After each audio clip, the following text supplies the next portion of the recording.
Confident group ಮುಖ್ಯಸ್ಥ CJ Roy ಆತ್ಮಹತ್ಯೆ ಪ್ರಕರಣಕ್ಕೆ ಸಂಬಂಧಿಸಿದಂತೆ ಬಹುತೇಕ ಊಹಾಪೋಹಗಳು ವ್ಯಕ್ತವಾಗ್ತಾ ಇದೆ. ಇದರ ಬಗ್ಗೆ ಉದ್ಯಮಿ ಸುರೇಶ್ ರಾಜ್ ಕೆಲ ವಿಚಾರಗಳನ್ನು ಪ್ರಸ್ತಾಪ ಮಾಡಿದ್ದಾರೆ.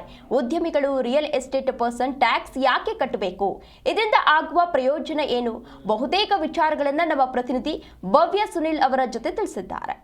ಕಾನ್ಫಿಡೆಂಟ್ ಗ್ರೂಪ್ನ ಮುಖ್ಯಸ್ಥ ಸಿಜೆ ರಾಯ್ ಈಗಾಗಲೇ ಆತ್ಮಹತ್ಯೆ ಮಾಡಿಕೊಂಡಿರುವಂಥದ್ದು. ಈಗಾಗಲೇ ಬಹಳಷ್ಟು ಚರ್ಚೆಗಳು ಕೂಡ ವ್ಯಕ್ತವಾಗ್ತಾ ಇದೆ. ಯಾಕಂದರೆ IT ದಾಳಿಗೆ ಹೆದರಿ ಅವರೊಂದು ಸೂಸೈಡ್ ಮಾಡಿಕೊಂಡ್ರು. ಹೀಗೆ ವಿಭಿನ್ನವಾದ ಟಾಕ್ಗಳು ಕೂಡ ಈಗಾಗಲೇ ಒಂದು ವ್ಯಕ್ತವಾಗ್ತಾ ಇರುವಂಥದ್ದು. ಸೊ ನಮ್ಮ ಜೊತೆ ಮಾತಾಡೋದಕ್ಕೆ ಖ್ಯಾತ ಉದ್ಯಮಿ ಸುರೇಶ್ ರಾಜ್ ಇದ್ದಾರೆ. ಬನ್ನಿ ಅವ್ರನ್ನ ಮಾತಾಡ್ಸಾ ಹೋಗುವ. ಸರ್, ಈಗ ನಿಮಗೇನೆ ಗೊತ್ತು, ಸಿಜೆ ರಾಯ್ ಬಹಳಷ್ಟು ಫೇಮಸ್ ಇದ್ದ ವ್ಯಕ್ತಿ. ಯಾಕಂದರೆ ಬಹಳಷ್ಟು ಉದ್ಯಮ ಕ್ಷೇತ್ರದಲ್ಲಾಗಿರ್ಬೋದು, ರಿಯಲ್ ಎಸ್ಟೇಟ್ ಕ್ಷೇತ್ರದಲ್ಲಾಗಿರ್ಬೋದು, ಪ್ರತಿಯೊಂದು ಕ್ಷೇತ್ರದಲ್ಲಿ ಕೂಡ ತನ್ನ ಹೆಸರನ್ನು ಮಾಡಿರುವರು. ಸೊ ನೀವೊಂದು ಉದ್ಯಮಿಯಾಗಿ ಈ ಪ್ರಕರಣದ ಬಗ್ಗೆ ಏನು ಹೇಳ್ತೀರಾ?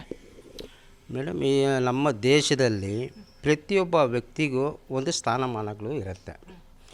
ಆ ಸ್ಥಾನಮಾನ ಇರೋಂಥ ವ್ಯಕ್ತಿಗೆ ನಮ್ಮ ಸರ್ಕಾರ ಆಗಲಿ, ನಮ್ಮ ಸಂವಿಧಾನ ಆಗಲಿ, ನಮ್ಮ ಯಾವುದೇ ಒಂದು IAS IPS ಅಧಿಕಾರಿಗಳಾಗಲಿ ಅವ್ರಿಗೆ ಕೊಡೋಂಥ ಸ್ಥಾನಮಾನ ಕೊಟ್ಟೇ ಕೊಡುತ್ತೆ ಗೌರ್ಮೆಂಟ್ ಆಗಲಿ ಇವರು. ಇದರಿಂದ ಇನ್ಕಮ್ ಟ್ಯಾಕ್ಸು ಮಾಡಿರೋದು ತಪ್ಪಂತ ನಾವು ಎಲ್ಲೂ ಹೇಳಲಿಕ್ಕೆ ಬರೋದೇ ಇಲ್ಲ. ಯಾಕಂದರೆ ಇನ್ಕಮ್ ಟ್ಯಾಕ್ಸ್ ಅವರು ಇನ್ಕಮ್ ಟ್ಯಾಕ್ಸು ಕೆಲಸ ಮಾಡೇ ಮಾಡ್ತಾರೆ. ಇನ್ಕಮ್ ಟ್ಯಾಕ್ಸ್ ಪ್ರತಿಯೊಬ್ಬ ವ್ಯಕ್ತಿಯೂ ಇನ್ಕಮ್ ಟ್ಯಾಕ್ಸ್ ಕಟ್ಟಿದ್ರೆ ಮಾತ್ರ ನಮ್ಮ ದೇಶ ಹೋಗೋದು, ನಡೆಯೋದು, ಮುಂದೆ ಬರೋದು. ಅದರಿಂದ ಅದು ಯಾವ ರೀತಿನಲ್ಲಿ ಮಾಡಬೇಕು ಆ ರೀತಿನಲ್ಲಿ ಕ್ಲೀನಾಗಿ ಮಾಡ್ಕೊಂಡ್ರೆ ಚೆಂದ. ಒಂದು ಇನ್ನೊಂದು ಬಂದ್ಬಿಟ್ಟು ಪ್ರತಿಯೊಬ್ಬ ವ್ಯಕ್ತಿಯೂ ಟ್ಯಾಕ್ಸ್ ಕಟ್ತಾನೆ, ಡೈರೆಕ್ಟು ಇಂಡೈರೆಕ್ಟು. ಹೆಂಗಂದರೆ ಚಾಯ್ ಮಾರೋನು ಕೂಡ ಚಾಯ್ ಶಾಪ್ ಇಕ್ಕಿದ್ರು ಕೂಡ ಅವ್ನು ಟ್ಯಾಕ್ಸ್ ಕಟ್ತಾನೆ.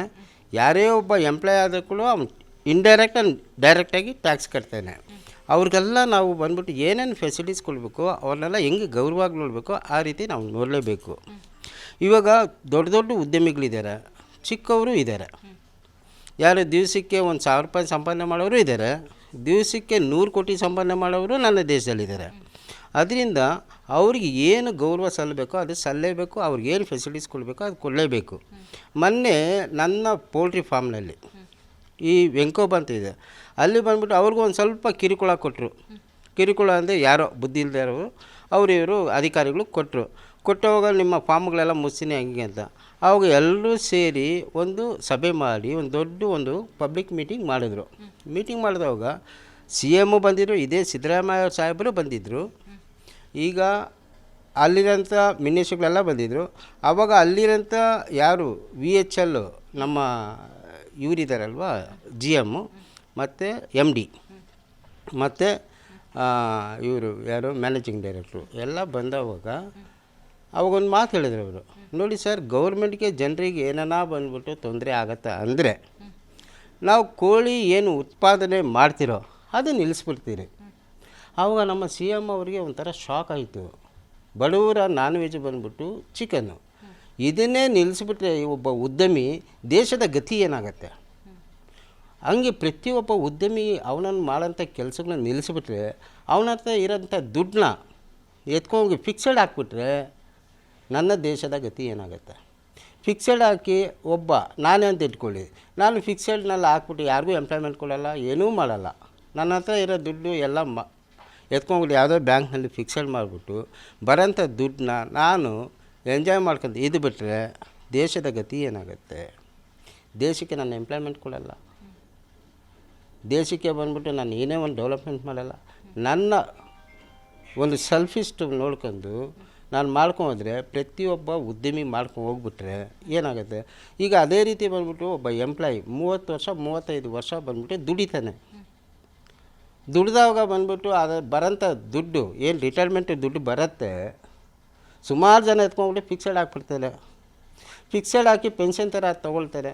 ಅದೇ ರೀತಿ ಪ್ರತಿಯೊಬ್ಬ ವ್ಯಕ್ತಿನೂ ಮಾಡಿಬಿಟ್ರೆ, ಪ್ರತಿಯೊಬ್ಬರು ಮಾಡ್ತಾರೆ ಅಂತ ನಾನು ಹೇಳಲ್ಲ, ಅದರಲ್ಲಿ 20% ಬಿಸ್ನೆಸ್ಗೆ ಹೋಗ್ತಾರೆ ರಿಟೈರ್ಡ್ ಆದವರು, ಇನ್ನು 80% ಫಿಕ್ಸೆಡ್ ಹಾಕ್ಬಿಟ್ಟು ಆರಾಮಾಗಿ ತನ್ನ ಹೆಂಡತಿ ಮಕ್ಕಳ ಜೊತೆ ಲೈಫ್ನ ಲೀಡ್ ಮಾಡ್ತಾರೆ. ಪ್ರತಿಯೊಬ್ಬ ದೊಡ್ಡ ದೊಡ್ಡ ಉದ್ಯಮಿಗಳು ಹಿಂಗೆ ಮಾಡಿಬಿಟ್ರೆ ಈ ದೇಶದ ಗತಿ ಏನಾಗುತ್ತೆ? ಅದರಿಂದ ಪ್ರತಿಯೊಬ್ಬರಿಗೂ ನನ್ನ ಸರ್ಕಾರ ನನ್ನ ಸಂವಿಧಾನ ಕೊಡ್ತಾ ಇದೆ, ಸೇಫ್ಟಿ ಕೊಡ್ತಾ ಇದೆ, ಇಲ್ಲ ಅಂತಿಲ್ಲ. ಒಂದು ಸ್ವಲ್ಪ ಅದರಲ್ಲಿ ಗಮನ ಇಟ್ಟು ಮಾಡಬೇಕಂತ ನಾನು ಗೌರ್ಮೆಂಟ್ನಲ್ಲಾಗಲಿ ಅಥವಾ ಸೆಂಟ್ರಲ್ ಗೌರ್ಮೆಂಟಲ್ಲಾಗಲಿ ನಾನು ಕೇಳ್ಕೊಳ್ಳೋದಿಷ್ಟೇ. ಅವ್ರಿಗೊಂದು ಸ್ವಲ್ಪ ನೋಡಿ ಯಾರು ಈ ಥರ ಒಂದು ಸ್ವಲ್ಪ ಹೆಚ್ಚು ಕಮ್ಮಿ ಮಾಡ್ತಾರೆ ಅವ್ರನ್ನೆಲ್ಲ ಗಮನದಲ್ಲಿ ಇಟ್ಕೊಂಡು ಮಾಡಿ. ಯಾರು ಟ್ಯಾಕ್ಸ್ ಕಟ್ಟಲ್ವೋ ಅವ್ರಿಗೆ ಪನಿಷ್ ಮಾಡಲೇಬೇಕು. ಇಲ್ಲಾಂದರೆ ನನ್ನ ದೇಶ ನಡೀಲಿಕ್ಕೆ ಮುಂದೆ ಬರಲಿಕ್ಕೆ ಚಾನ್ಸೇ ಇಲ್ಲ. ಓಕೆ ಸರ್, ಈಗ ನೀವು ಕೂಡ ಒಂದು ಉದ್ಯಮಿ. ಈಗ ಟ್ಯಾಕ್ಸ್ ವಿಚಾರಕ್ಕೆ ಬರುವಾಗ ಪ್ರತಿಯೊಬ್ಬರು ಕೂಡ ಎಂಪ್ಲಾಯ್ ಆಗಿರ್ಬೋದು, ಪ್ರತಿಯೊಬ್ಬರು ಕೂಡ ಟ್ಯಾಕ್ಸ್ ಪೇ ಮಾಡ್ತಾರೆ. ಕೆಲವರು ಅದನ್ನು ಹಾಗೇ ಪೆಂಡಿಂಗ್ ಇಡುವಂತಹ ಕೆಲಸವನ್ನು ಮಾಡ್ತಾರೆ. ಸೊ ಇವರಿಗೆಲ್ಲ ಏನು ಹೇಳ್ತೀರಾ? ಇದರಿಂದಲೇ ನಮ್ಮ ದೇಶ ಹಾಳಾಗ್ತಾ ಇರುವಂಥದ್ದು ಅನ್ನೋ ಟಾಕ್ ಕೂಡ ಇರುವಂಥದ್ದು. ನೋಡಿ, ಟ್ಯಾಕ್ಸು ಬಂದ್ಬಿಟ್ಟು ಪ್ರತಿಯೊಬ್ಬರಿಗೂ ಗಮನದಲ್ಲಿರುತ್ತೆ. ಈ ವರ್ಷ ಒಬ್ಬ ಸುರೇಶ್ ರಾಜ್ ಇಷ್ಟು ಟ್ಯಾಕ್ಸ್ ಕಟ್ಟಿದ್ದಾರಂತೆ, ಅವರು ವ್ಯವಹಾರಗಳೆಲ್ಲ ನೋಡ್ತಾರೆ. ಈಗೆಲ್ಲ ತುಂಬ ಡಿಜಿಟಲ್ ಇಂಡಿಯಾ ಮೇಡಮ್. ಡಿಜಿಟಲ್ ಇಂಡಿಯಾನಲ್ಲಿ ₹1 ನಾನು ಎಲ್ಲನೂ ಹೋಗಿ ಕಾಫಿ ಕುಡಿದ್ರು ಕೂಡ ಅದು ಗೌರ್ಮೆಂಟ್ಗೆ ಹೋಗಿ ಸಲ್ಲತ್ತೆ, ಗೊತ್ತಾಗ್ಬಿಡುತ್ತೆ. ಸುರೇಶ್ ಬಂದ್ಬಿಟ್ಟು ಇವತ್ತು ಇಲ್ಲಿ ಕಾಫಿ ಕುಡಿದ್ರು, ಇಲ್ಲಿ ಟೀ ಕುಡಿದ್ರು, ಇಲ್ಲಿ ತಿಂಡಿ ಮಾಡಿದ್ರು, ಈ ಟ್ಯಾಕ್ಸಿನಲ್ಲಿ ಹೋದರು, ಅದು ಪ್ರತಿಯೊಂದು ಗೊತ್ತಾಗ್ಬಿಡುತ್ತೆ. ಡೈರೆಕ್ಟ್ ಆರ್ ಇಂಡೈರೆಕ್ಟಾಗಿ ನಮಗೆ ನನ್ನ ಗೌರ್ಮೆಂಟ್ಗೆ ಗೊತ್ತಾಗ್ಬಿಡುತ್ತೆ. ಇದೆಲ್ಲ ಈಗಿನ ಕಾಲದಲ್ಲಿ ಯಾಮಾರಿಸ್ಲಿಕ್ಕೆ ಆಗಲ್ಲ, ಕಷ್ಟ ಇದೆ. ಅದೇ ರೀತಿ ಬಂದ್ಬಿಟ್ಟು ಯಾರು ಗೊತ್ತಿಲ್ದಿರ, ಸರ್ಕಾರಕ್ಕೆ ಗೊತ್ತಿಲ್ದಿರ ಯಾರು ಟೆರರಿಸಮು ಅಥವಾ ಆ ಥರ ಈ ಥರ ಇವೆಲ್ಲ ದುಡ್ಡು ಎತ್ಕೊಂಬರ್ತಾರೆ, ಅವ್ರನ್ನ ಇರ್ತಿ ಪನಿಷ್ ಮಾಡಿ. ಈ ಥರ ಒಳ್ಳೆ ಉದ್ಯಮಿಗಳನ್ನ, ಒಳ್ಳೆ ಬಿಸ್ನೆಸ್ಮ್ಯಾನ್ನ ನೀವು ಈ ಥರ ಅಂದರೆ ಈ ಥರ ಮಿಸ್ಅಂಡರ್ಸ್ಟ್ಯಾಂಡಿಂಗ್ ಆಗೋದು ಇಟ್ ಈಸ್ ನಾಟ್ ಕರೆಕ್ಟ್ ಅಂತ ನನ್ನ ಭಾವನೆ. ಓಕೆ, ಈಗ CJ ರಾಯ್ ಬಗ್ಗೆ ನೀವು ಕೇಳಿದ್ದೀರಾ. ನೀವು ಕೂಡ ಒಂದು ಉದ್ಯಮಿ, ಯಾಕಂದರೆ ನೀವು ಕೂಡ ರಿಯಲ್ ಎಸ್ಟೇಟ್ ಆಗಿರ್ಬೋದು ಅಥವಾ ನೀವು ಕೋಳಿ ಬಿಸ್ನೆಸ್ ಆಗಿರ್ಬೋದು, ಈ ರೀತಿ ಬಿಸ್ನೆಸ್ಗಳನ್ನು ಮಾಡೋರು. ಸೊ ಎಲ್ಲೋ ಒಂದು ಕಡೆ ಅವರು ಎಡವಿದ್ರಂತ ನಿಮ್ಗೆ ಅನಿಸುತ್ತಾ? ನೋಡಿ ಮೇಡಮ್, ಈಗ ಪ್ರತಿಯೊಬ್ಬ ಮನುಷ್ಯನ ಪ್ರೆಷರ್ನಲ್ಲಿರ್ತಾನೆ. ಈಗ ಸಾವಿರಾರು ಕೋಟಿ ಸಾವಿರಾರು ಜನಕ್ಕೆ ಎಂಪ್ಲಾಯ್ಮೆಂಟ್ ಕೊಟ್ಟವಾಗ ನನ್ನ ದೇಶದಲ್ಲಿ ಪ್ರತಿಯೊಬ್ಬರನ್ನು, ಈಗ ನಾವು ರೈತರಿಗೆ ಮನ್ನಾ ಮಾಡ್ತೀರಿ. ಯಾಕೆ ಮಾಡ್ತೀರಿ? ರೈತ ಯಾವಾಗಲೂ ಸೋಲ್ಬಾರ್ದು. ಸೋತವಾಗ ಅವನು ಬೆನ್ನ ಹಿಂದೆ ನಿಲ್ಲತ್ತೆ ಸರ್ಕಾರ. ಯಾಕೆ ನಿಲ್ಲತ್ತೆ ಅಂದರೆ ನಾಳೆ ದಿವಸ ಅವನು ಏನೂ ಬೆಳೆ ಬೆಳೆದಿಲ್ಲ ಅಂದರೆ, ದೇಶಕ್ಕೆ ಕೊಟ್ಟಿಲ್ಲ ಅಂದರೆ ಇಡೀ ದೇಶ ಉಪವಾಸ ಇರುತ್ತೆ. ಅದೇ ರೀತಿ ಬಂದ್ಬಿಟ್ಟು ಒಬ್ಬ ಉದ್ಯಮಿಗೆ, ಒಬ್ಬ ಬಿಸ್ನೆಸ್ಮ್ಯಾನ್ ಮಾಡಿಲ್ಲ ಅಂದರೆ ಟ್ಯಾಕ್ಸ್ ಬರಲ್ಲ. ಟ್ಯಾಕ್ಸ್ ಬಂದಿಲ್ಲ ಅಂದರೆ ದೇಶ ನಡೆಯಲ್ಲ. ಎಲ್ಲ ಇದನ್ನ ಇಟ್ಕೊಂಡು ಸಂವಿಧಾನ ಆಗಿರೋದು. ಇದನ್ನು ಪ್ರತಿಯೊಬ್ಬ ವ್ಯಕ್ತಿಗೂ ಒಂದು ಜವಾಬ್ದಾರಿ. ಇದನ್ನೆಲ್ಲ ನಾವು ಒಂದಕ್ಕೊಂದು ಕನೆಕ್ಟ್ ಆಗಿರುತ್ತೆ. ಅದರಿಂದ ಪ್ರತಿಯೊಬ್ಬ ಮನುಷ್ಯನ ಜವಾಬ್ದಾರಿ, ಆ ಜವಾಬ್ದಾರಿ ತಕ್ಕಂಗೆ ನಾವು ನಡ್ಕೊಬೇಕು. ಈಗ ಯೂತ್ ಆಗಿರ್ಬೋದು, ಉದ್ಯಮಿಗಳಾಗಿರ್ಬೋದು, ಈ ಇನ್ಕಮ್ ಟ್ಯಾಕ್ಸ್ ಬಗ್ಗೆ ಎಷ್ಟು ತಿಳುವಳಿಕೆಯನ್ನು ಹೊಂದಿರಬೇಕು? ಯಾಕಂದರೆ ನೀವು ಕೂಡ ನೋಡಿರ್ತೀರ ಬಹುತೇಕ ಮಂದಿ, ಯಾಕಂದರೆ ನೀವು ಕೂಡ ಕಷ್ಟದಿಂದ ಮೇಲೆ ಬಂದವರು. ಸೊ ಪ್ರತಿಯೊಬ್ಬ ಯುವಕರು ಏನನ್ನೆಲ್ಲ ಪಾಲನೆ ಮಾಡಬೇಕು?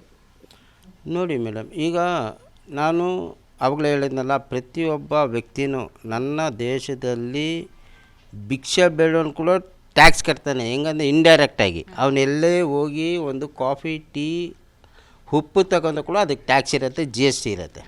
ಅವನು ಇಂಡೈರೆಕ್ಟಾಗಿ ಟ್ಯಾಕ್ಸ್ ಕಟ್ತಾನೆ. ಅದೇ ರೀತಿಯೇ ಟ್ಯಾಕ್ಸ್ ಕಟ್ಟೋರು ಡೈರೆಕ್ಟಾಗಿರ್ತಾರೆ, ಇಂಡೈರೆಕ್ಟಾಗಿ ಕಟ್ಟೋರು ಇರ್ತಾರೆ. ದೊಡ್ಡ ಬಿಸ್ನೆಸ್ಮನ್ಗೆ CAಗಳಿರ್ತಾರೆ, ಚಾರ್ಟರ್ಡ್ ಅಕೌಂಟ್ ಇರ್ತಾರೆ. ಅವ್ರು ಕ್ಲೀನಾಗಿ ನೋಡ್ತಾರೆ. ನೀವು ದುಡ್ದಿರೋಂಥ ದುಡ್ಡನ್ನ ಕ್ಲೀನಾಗಿ ಟ್ಯಾಕ್ಸ್ ಕಟ್ಕೊ ಹೋಗ್ಬಿಟ್ರೆ ಏನೂ ಇದಾಗಲ್ಲ. ಕೆಲವರು ಇರ್ತಾರೆ ಮೇಡಮ್, ಅದಕ್ಕಂತ ನಾವು ಗೌರ್ಮೆಂಟೇ ಸರಿಯಿಲ್ಲ, ಇನ್ಕಮ್ ಟ್ಯಾಕ್ಸ್ ಡಿಪಾರ್ಟ್ಮೆಂಟೇ ಸರಿಯಿಲ್ಲ ಅಂತ ಹೇಳಲಿಕ್ಕೆ ಬರೋಲ್ಲ. ಇನ್ಕಮ್ ಟ್ಯಾಕ್ಸ್ ಡಿಪಾರ್ಟ್ಮೆಂಟ್ ಎಲ್ಲ ಚೆನ್ನಾಗಿರೋದಕ್ಕೆ ನಮ್ಮಲ್ಲಿ ಬಂದ್ಬಿಟ್ಟು ಫ್ಲೈಓವರು, ರನ್ವೇ, ಏರ್ಪೋರ್ಟು, ಫ್ಲೈಟು ಅದೆಲ್ಲ ಡೆವಲಪ್ ಆಗ್ತಾ ಇರೋದು. ಯಾರೋ ಒಬ್ಬೊಬ್ಬರು ಇರ್ತಾರೆ, ಅಥವಾ ಯಾರೋ ಒಬ್ಬೊಬ್ಬರು ಉದ್ಯಮಿಗಳು, ಕೆಲವರು ಕರಪ್ಷನ್ ಇರ್ತಾರೆ.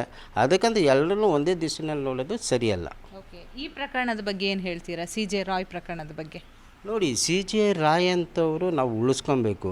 ಇವತ್ತು 10,000 ಕೋಟಿ ಅವರು ಡಿಕ್ಲೇರ್ ಮಾಡಿದ್ದಾರೆ ಅಂದರೆ ಅದೇ 10,000 ಕೋಟಿ ಅವರಿಂದ ಗೌರ್ಮೆಂಟ್ಗೆ ಹೋಗಿದೆ.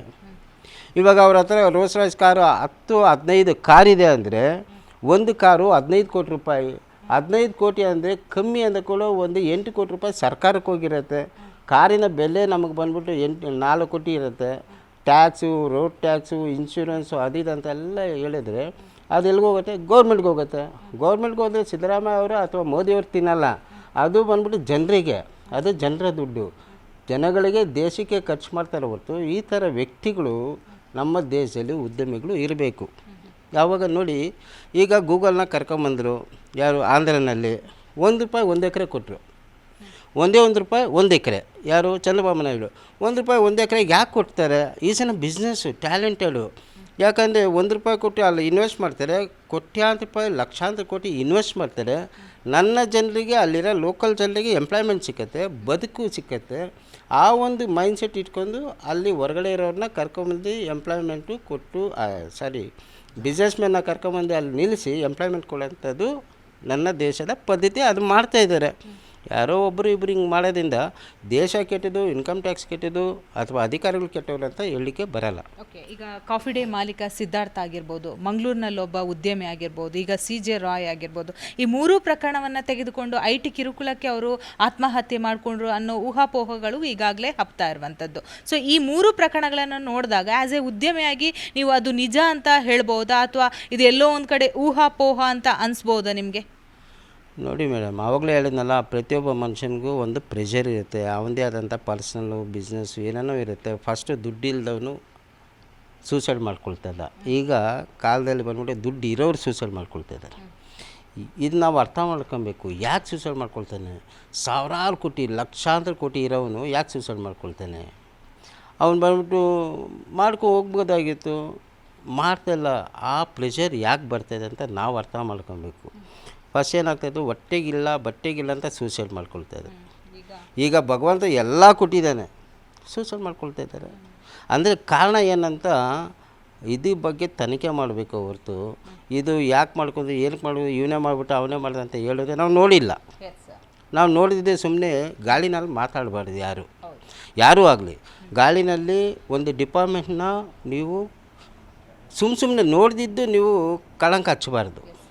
ಈಗ ಕೆಲವರು ಹೇಳಿದ್ರು ಅವರೇ ಗುಂಡು ಹೊಡೆದು, ನೀವು ನೋಡಿದ್ರಾ? ಇನ್ಕಮ್ ಟ್ಯಾಕ್ಸ್ ಅವ್ರು ಯಾಕೆ ಹೊಡಿತಾರೆ ಗುಂಡು? ಅವ್ರು ಪೆನ್ನಲ್ಲಿ ಬರೆದ್ರೆ ಸಾಕು, ಸತ್ತೇ ಹೋಗ್ತಾರೆ ಅವರು. ಯಾಕೆ ಹೊಡಿಬೇಕು ಅವ್ರು ಗುಂಡು? ಅವ್ರ ಪೆನ್ನಲ್ಲಿ ಒಂದೇ ಒಂದು ನಿಮಗೆ ಇಷ್ಟು ಪೆನಾಲ್ಟಿ ಅಂತ ಬರೆದುಬಿಟ್ರೆ 300% ಇದೆ ಪೆನಾಲ್ಟಿ ಇಂಡಿಯಾನಲ್ಲಿ. ಒಬ್ಬ ಏನೋ ತಪ್ಪು ಮಾಡಿದ್ರೆ, ನಾನು 100 ರೂಪಾಯಿ ಯಾಮಾರಿಸಿದ್ರೆ ಗೌರ್ಮೆಂಟ್ಗೆ ನನಗೆ 300% ಪೆನಾಲ್ಟಿ ಹಾಕ್ತಾರೆ. ಬರೆದುಬಿಟ್ರೆ ಸಾಕಲ್ವ, ಆಟೋಮೆಟಿಕಾಗಿ ಸತ್ತೋದೆ. ಅವು ನಾನು ಗುಂಡು ಹೊಡೆದು ಅವ್ರು ಯಾಕೆ ಜೈಲಿಗೆ ಹೋಗಬೇಕು? ಅವೆಲ್ಲ ಸುಮ್ಮನೆ ಮಾತಾಡಬೇಕು. ಯಾರೇ ಒಂದು ಅಧಿಕಾರದಲ್ಲಿರೋರು ಕ್ಲೀನಾಗಿ ಮಾತಾಡಬೇಕು. ಏನೋ ಅವರು ಪ್ರೆಷರು ಟೆನ್ಷನು ಏನೋ ಒಂದು ಇರುತ್ತೆ, ಆಗಿರುತ್ತೆ. ಬಟ್ ಆಗದಿದ್ದಂಗೆ ಸರ್ಕಾರ ಆಗಲಿ ಅಧಿಕಾರಿಗಳಾಗಲಿ ನೋಡ್ಕೊಬೇಕಾಗತ್ತೆ. ಯಾಕಂದರೆ ಈ ಥರ ವ್ಯಕ್ತಿಗಳನ್ನ ನಾವು ಉಳಿಸ್ಕೊಂಡಾಗ ಏನಾಗುತ್ತೆ ಮೇಡಮ್, ಇದು ವ್ಯಕ್ತಿದ ಸಂಬಂಧಪಟ್ಟಂಗಲ್ಲ, ಇದು ದೇಶಕ್ಕೆ ಸಂಬಂಧಪಟ್ಟಂಗೆ. ಇದು ಚಿನ್ನದ ಮಟ್ಟಕ್ಕೆ ಕೊಡೋಂಥ ಕೋಳಿ ಇದು. ಅದೇ ದೊಡ್ಡ ದೊಡ್ಡ ಬಿಸ್ನೆಸ್ ಮ್ಯಾನ್ಸು ಅಂಥವನ್ನೆಲ್ಲ ನೀವು ಕತ್ತಕ್ಕೆ ಕೊಯ್ಬಾರ್ದು. ಅಂಥವನ್ನ ನಾವು ರಕ್ಷಣೆ ಮಾಡಬೇಕು. ಓಕೆ, ಕೊನೆಯದಾಗಿ ಏನು ಕಿವಿ ಮಾತು ಹೇಳ್ತೀರಾ ಆ್ಯಸ್ ಎ ಉದ್ಯಮಿಯಾಗಿ? ನೋಡಿ ಮೇಡಮ್, ಇವತ್ತಿನ ದಿವಸದಲ್ಲಿ ನನ್ನ ದೇಶದಲ್ಲಿ ಪ್ರತಿಯೊಬ್ಬ ವ್ಯಕ್ತಿಯೂ ತುಂಬ ಇಂಪಾರ್ಟೆಂಟೇ. ಕಳೆಕಾಯಿ ಮಾರೋನಿಂದ ಹಿಡ್ದು, ತರಕಾರಿ ಮಾರೋನಿಂದ ಹಿಡ್ದು, ಯಾರು ದೊಡ್ಡ ಬಿಸ್ನೆಸ್ ಮ್ಯಾನ್ಸ್ ಇರ್ತಾರಲ್ಲ, ವಜ್ರ ಮಾರೋನವರೆಗೂ ನಮ್ಮ ದೇಶಕ್ಕೆ ಮುಖ್ಯನೇ. ಅವ್ರಿಗೆಲ್ಲ ಫೆಸಿಲಿಟೀಸ್ ಕೊಡಬೇಕು. ರೈತರು ಮುಖ್ಯನೇ, ಎಂಪ್ಲಾಯೀಸು ಅಷ್ಟೇ ಮುಖ್ಯ. ಪ್ರತಿಯೊಬ್ಬರಿಗೂ ನಾವು ಗೌರವ ಕೊಡಬೇಕು. ಅವ್ರನ್ನ ಉಳಿಸ್ಕೊಬೇಕಾಗಿದ್ದು ನಮ್ಮ ಕರ್ತವ್ಯ, ನನ್ನ ದೇಶದ ಕರ್ತವ್ಯ, ಗೌರ್ಮೆಂಟಿದ ಕರ್ತವ್ಯ. ಅವ್ರನ್ನ ಉಳಿಸ್ಕೊಬೇಕು. ಅವ್ರಿಗೇನು ಬೇಕೋ ಫೆಸಿಲಿಟೀಸ್ ಕೊಡಬೇಕು. ಪೆನಾಲ್ಟಿ ಹಾಕಿ, ಅದಕ್ಕಂತ ಅವರಿಗೆ ಚಿತ್ರಹಿಂಸೆ ಕೊಡಬಾರ್ದಂತ ಕಿವಿ ಮಾತು ಹೇಳಲಿಕ್ಕೆ ಇಷ್ಟಪಡ್ತೀನಿ. ನೋಡಿದ್ರಲ್ಲ, ಉದ್ಯಮಿ ಸುರೇಶ್ ರಾಜು ಬಹಳಷ್ಟು ವಿಚಾರಗಳನ್ನು ಜೀ ಕನ್ನಡ ಜೊತೆ ಹೇಳ್ತಾ ಹೋದರು. ಬೆಂಗಳೂರಿಂದ ಕ್ಯಾಮ್ರಾ ಪರ್ಸನ್ ನಾಗರಾಜ್ ಜೊತೆ ಭವ್ಯ ಸುನೀಲ್, ಜೀ ಕನ್ನಡ ನ್ಯೂಸ್.